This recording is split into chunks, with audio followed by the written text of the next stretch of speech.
Anyway, pag-usapan nun natin kasi ilang araw na nagte-trending ho itong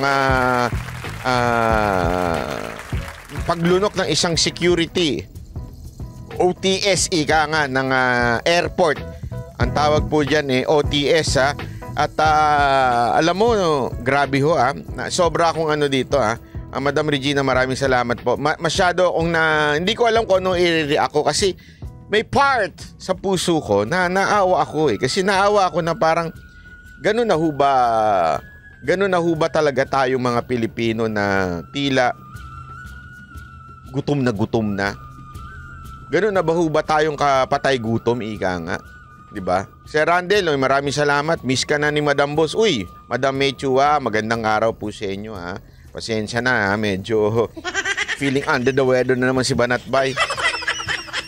Hindi, alam mo, ito aminin ko may portion sa akin na medyo talagang naawa ako na, ewan ko ba? John Nelas, maraming salamat Thank you very much sa Los Angeles. Alam niyo kung bakit? Parang, sobrang na nabuo ba nating hirap mga Pilipino para ultimong $300 ay lunukin natin? Kasi hindi ho biro yung ginawa ng babae na para lunukin.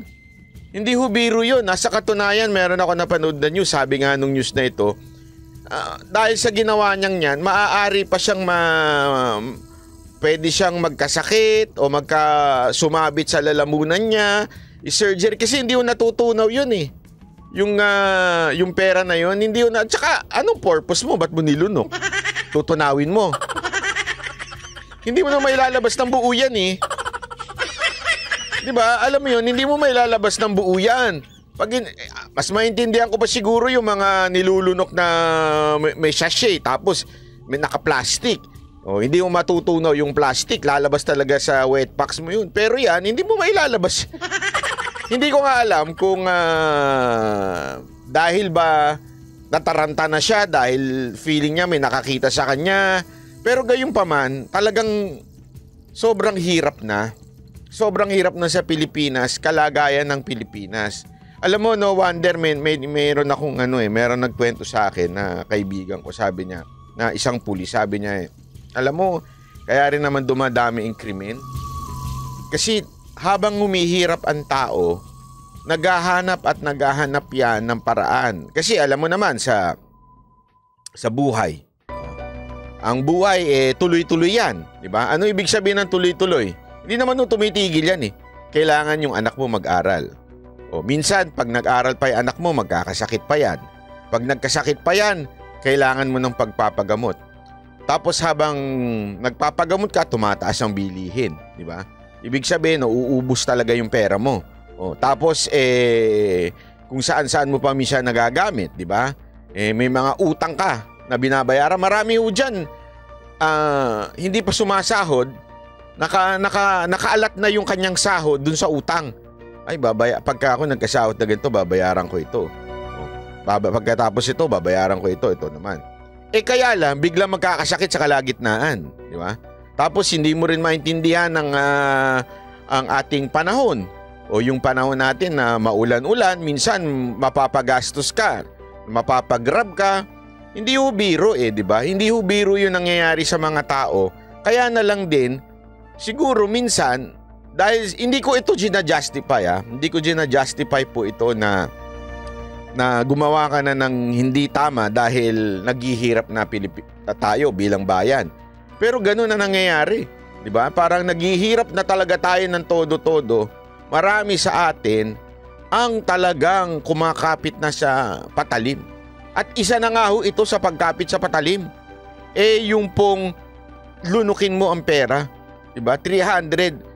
Sabi nga nung isang doktor, baka yung 15,000 to 17,000 mo na pesos, baka ipangpagamot mo lang yan dahil nilunok mo yung pera. Isipin mo yun, tatlong papel yun. Hindi ho biro yun, di ba? Nakakairita lang kasi, alam nyo, sabi nga hindi ho ito unang pagkakataon sa airport. Ako naniniwala ko, hanggang walang bayani dyan sa airport, walang mangyayari. Hanggang walang tatayo dyan sa airport, walang mangyayari. Ano ibig sabihin? hanggang makapal ang muka ng mga namumuno sa airport at gayunpaman ang ating sekretary ng DOTR hanggang hindi ho sila nagre-resign. Hindi ho titigil ang ganyan.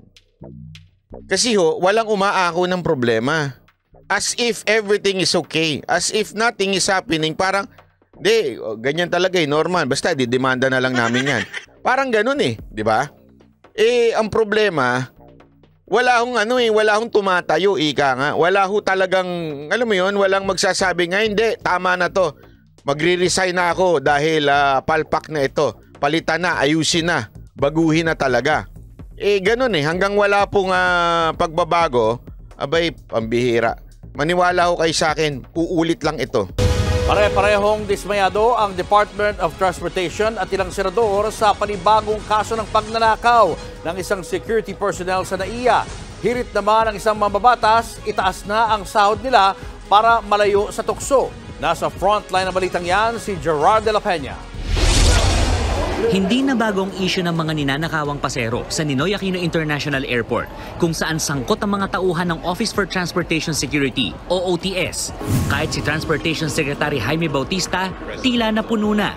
Kaya naman inatasan na ng DOTR ang agarang pagsasampa ng reklamo laban sa security screening officer na nakuha ng lumunok sa ninakaw niyang pera sa isang pasahero sa NAIA noong September 8. Ayon naman sa Manila International Airport Authority, wala dapat puwang sa paliparan ang mga tauhan nilang sumisira sa reputasyon ng NAIA. Kaya kumpiyansa silang paigtingin pa ng OTS ang pagdidisiplina sa kanilang tauhan. Tapos, ganun lang. Dedemanda nyo lang. Wala na hubang aako dito sa problema na to at mag-resign na lang. Hindi, sa totoo lang di ba? Jing Corpo, salamat. Sana ho mag-resign na lang ang ating kung at least man lang kung sino man yung pinuno diyan. Magkaroon ka naman ng delikadesa. Magkaroon ka naman ng alam mo yon, honor na hindi sunod-sunod na to ang dami na Yung una, ninakawan na Thailand ba yun? Thailander, papunta ba Japan yun? Tapos, ito naman, di ba? Meron pa dyan, humipo. Anak ng weting naman, Ano to? Jologs, sabaw ba talaga tayo? Ganun na ba talaga tayo ka-jologs? Nakakahiya Isipin mo nakakahiya. Pag narinig yan ng naibalita yan sa iba't ibang, alam naman natin, sa iba't ibang media, mapa-social media, sigurado nababalitaan ganyan pala ang Pilipinas. Parang alam mo yung para tayong yung nandun sa bansang napapanood-panood natin. Yung sa wag nang magbanggit. Di ba? Parang gano'n na ba tayo kahirap ng mga Pilipino? Tapos gano'n pa kakapal ang mukha ng ating mga opisyal. Paulit-ulit ko nga ang tanong sa inyo, kayong mga opisyal ba kayo? Ano ba vitamins yung anesthesia? Pambira, at least yung anesthesia kahit pa paano may nararamdaman pa Oo. Kasi yung anesthesia ko nung pinabunutan ako ng ngipin, sabi ko sa dentist ko, Doc, takot ako sa bunot. Pwede ubang damihan nyo? Sabi niya, sige, damihan natin As hindi damihan niya anesthesia. Sabi niya, wala ka na mararamdaman na sakit, pero mararamdaman mo yung pagdiin ng kamay ko pagka binubunot na. Pero hindi masakit, sabi niya. Sabi ko, pambira, buti pa itong anesthesia na to, may nararamdaman ka pa kahit papano. Yung kapal ang mukha ng mga sekretary natin tsaka pinuno dyan sa airport, wala talaga nararamdaman, parang hindi nahihiya. Hindi, di ba? Ba't hindi ko kayo mahiya? Sa totoo lang, Secretary Bautista, walang hiya ka ho ba? Yung totoo. Walang hiya na ho ba kayo? Talagang hindi nyo na naiisip na kapalpakan nyo ito? Kapit tuko na kayo? Ano ba? Malaki ba talaga pakinabang nyo dyan? Marami ba kayo kontratang inaayos? Hindi, kasi kung ganyan na kapit tuko kayo, malamang marami kayong inaayos na kontrata dyan. Ano kontrata ba mga inaayos nyo? Para sa kapakanan ng lahat ng empleyado sa airport, para naman sa ilang senador, nakakagalit at nakakahiya ang nangyari. Pangamba tuloy ni Senate Committee Chair on Public Services Senator Grace Poe, maaaring isa lang ang nahuli sa CCTV, pero marami pa siyang kasabwat. Actually, tama yun. Baka isa lang yung nahuli at naibulgar. Pero marami pa yung mga ganyan. Alam mo pa, jologs talaga. Ako sa totoo lang, sa susunod na pagbiyahe ko sa airport, magdadala na ako ng caja de oro. You may luck. Sige, subukan mo. Subukan mo buksan. Ganunin ko. Isipin mo magiging yan, katatawanan, ano? Oh. Anong gusto mo? Chocolate flavor o vanilla flavor? O mocha flavor? Eto, may sausawan pa, oh. Magdala kaya ako ng sausawan, ketchup. Ate, bago nyo lunukin tong pera ko, sausaw nyo sa ketchup, ha? Saka sa mustard. Para medyo masarap-sarap naman, maasim-asim. Hindi, di ba isipin nyo yun? Anong kahihiyang ginagawa ninyo sa bayan natin? Hindi, ako ginagawa ko lang biro ito, pero isang kahihiyan sa bayan natin. Kasi, tandaan ninyo, ang airport, ika nga, yan ang tinatawag na unang pagkita ng mundo. Diba? Mga foreigner, mga turista, yan ang una makikita, airport. Tas ganyan tayo. Secretary Bautista, ano na? Ano ka pa rin? Dead bang ka pa rin? Nga ka lang? Kahiya. Ngayon na sinigundahan din ni Senator Ronald Bato de la Rosa na naniniwalang modus operandi na sa NAIA ang nangyari. Kaya dapat daw gumawa ng mas malalimang investigasyon ng OTS at DOTR. Turismo naman ang inaalala ni Senate Majority Leader Joel Villanueva. Tanong tuloy niya, paano raw makukumbinsi ang mga turista sa bagong slogan na Love the Philippines kung may banta agad sa seguridad sa NAIA? Para naman kay Senator JV Ejercito, isa lang ang solusyon sa talamak na katiwalian sa paliparan. Panahon na raw kasing itaas ang sahod at benepisyo ng mga empleyado para hindi sila matukso sa katiwalian. We are reviewing it already so that we can improve their compensation and benefit. Ako, medyo pabor din ako dito. Isang bagay, kailangan talaga isabay. Alam mo, madali ho din natin ikundin na yung mga ganitong bagay, yung mga paggagawa na masama. Although we do not justify, pero sa totoo lang tama eh. Tama rin naman po yung sinasabi ni Senator JB dito. Kasi sobrang baba ho ng sahod. Ito na nga nakakairita eh. Ito pasensya nyo na ha. Dito ako nakakairita eh.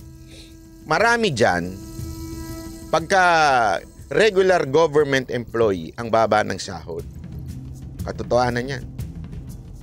Pero pagka opisyal, wow, yung sahod milyon-milyon. Diyan ka magtataka with all the benefits and privileges of a government official.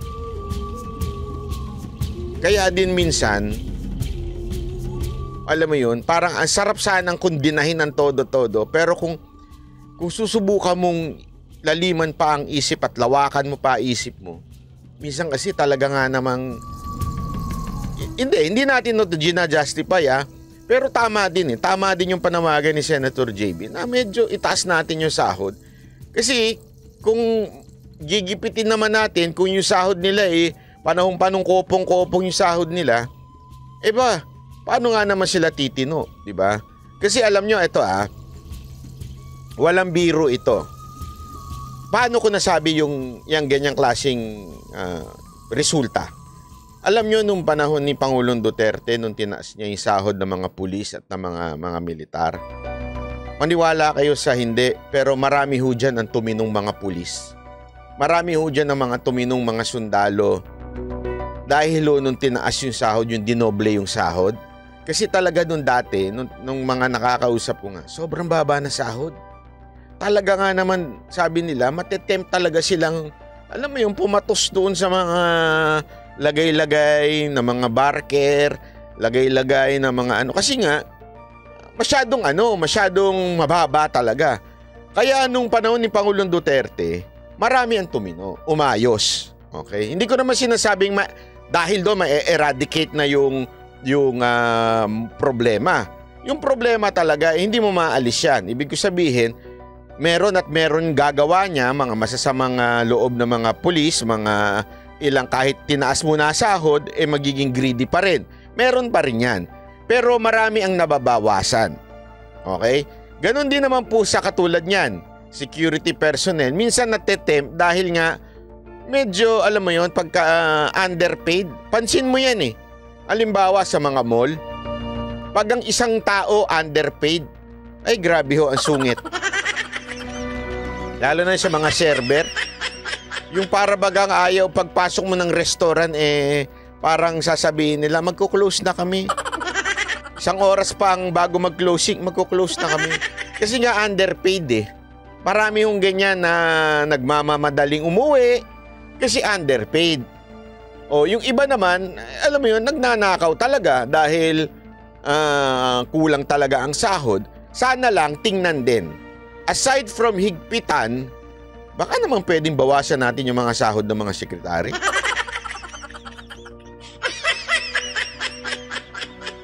O kaya bawas-bawasan yung mga confidential funds para tumaas ang sahod ng mga ilang empleyado. Hindi, totoo naman din. Alam nyo kung bakit? Halimbawa, dahil nga mataas yung sahod ng mga kapulisan noon, di ba? Nag-iingat sila na sila ho ay mademanda o matanggal sa trabaho. Tandaan ninyo, pag tumaas ang sahod ng isang pulis, tataas din ang pensyon niya. Ito yung panahon ni Pangulong Duterte, ha? Ulitin ko, ha? Panahon ni Pangulong Duterte ito. Dahil nga tumaas ang sahod, dumoble. Naturalmente, yung kanilang pensyon, halos dodoble din yun. Malaki din ang... Kaya nga, ayaw nilang masibak sa serbisyo, mademanda at matanggalan ng pensyon. Kasi nga po, malaki. Okay? I mean, halimbawa, kayo sa ibang bansa, marami siguro sa inyo sa ibang bansa, hindi ganyan kagarapal ang mga magnanakaw sa inyo. Kasi nga po, sa ibang bansa, magtrabaho ka, yung sahod mo, na-compensate.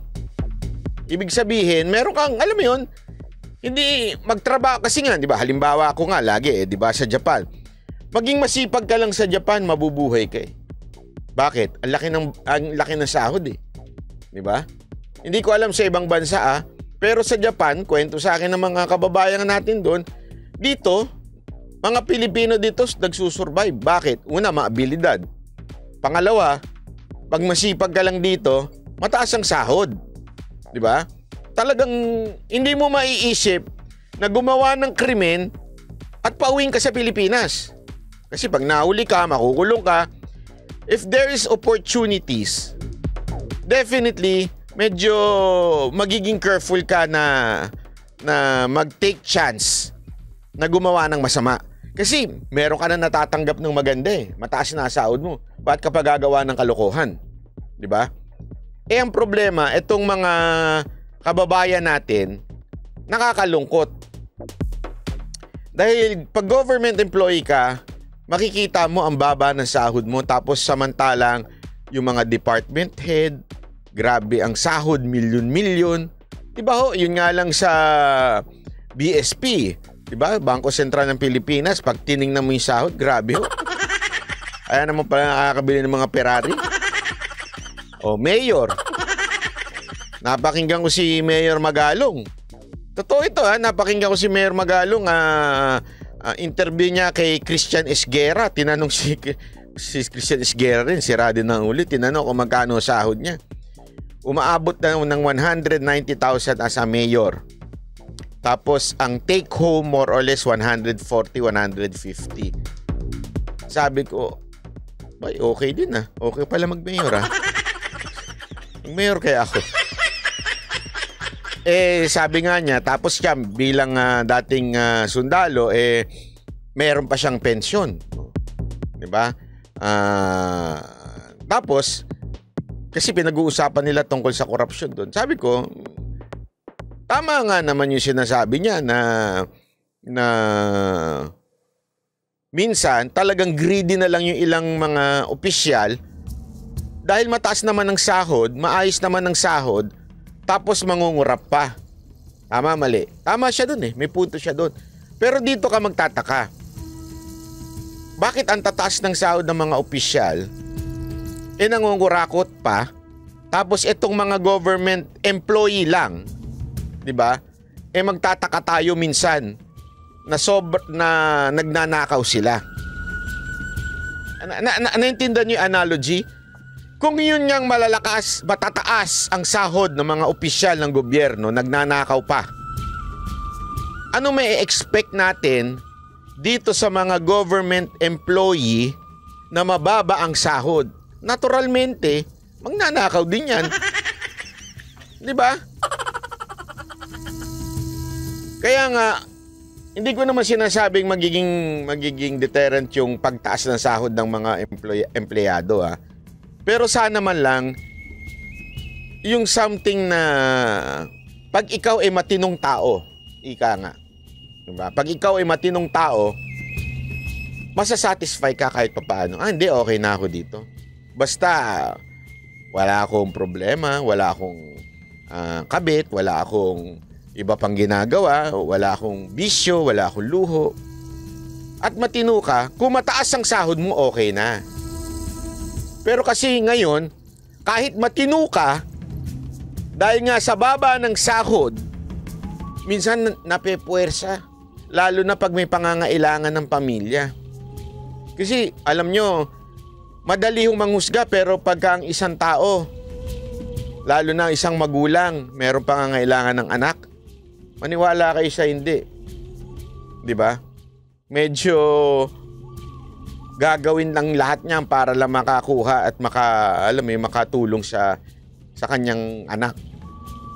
Kaya tama din yung sinasabi ni Senator JB dito.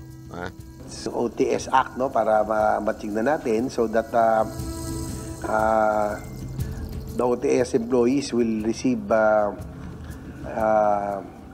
compensation that will be decent enough so that they will not be tempted or to do any of this modus operandi anymore, no? Nagbabalita mula sa Frontline, Gerard de la Pero siguro more than anything else, aside from itaas ang sahod, di ba? Siguro magandang gawin dyan. Mag-resign na lang itong mga sekretary natin. Kasi parang wala naman sila nagagawang solusyon. Di ba, Boss Dada? Uy, matulog ka na. Anong oras na? Hindi, kasi totoo naman eh. Hindi, sana kung unang beses lang ito. Sana kung unang beses lang to nangyari sa atin. Pang ilang beses na ho ito, nakakahiya na. Naalala ko, may binastos pa. Ito nga iisipin mo eh. Di ba, as far as I remember, okay, correct me if I'm wrong, the safest place sa isang bansa, aside from the residence ng presidente, airport, di ba? I mean, di ba, pag sinabi mong, airport, naku, daming bawal dyan. Magdala ka lang ng Colgate na laman ng more than 100 ml. Bawal na yan. Minsan nga magdadala dapat ako ng isinupot ko yung isinupot ko yung baking soda sa ziplock na maliit. Dadaling ko kasi, pumunta kami di ba ng Bicol. Dadaling ko sana kasi yun ang jojoran ko eh. Tapos bigla ako napaisip, sandali, baka mamaya mapa-stop pa ako sa airport nito dahil lang dito isipin pa kung ano to. Di ba? Sabihin, ganun kahigpit sa airport eh. Mantakin mo, ganun kahigpit pero naandun ang magnanakaw.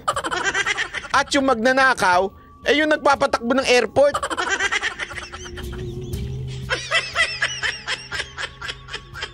Di ba?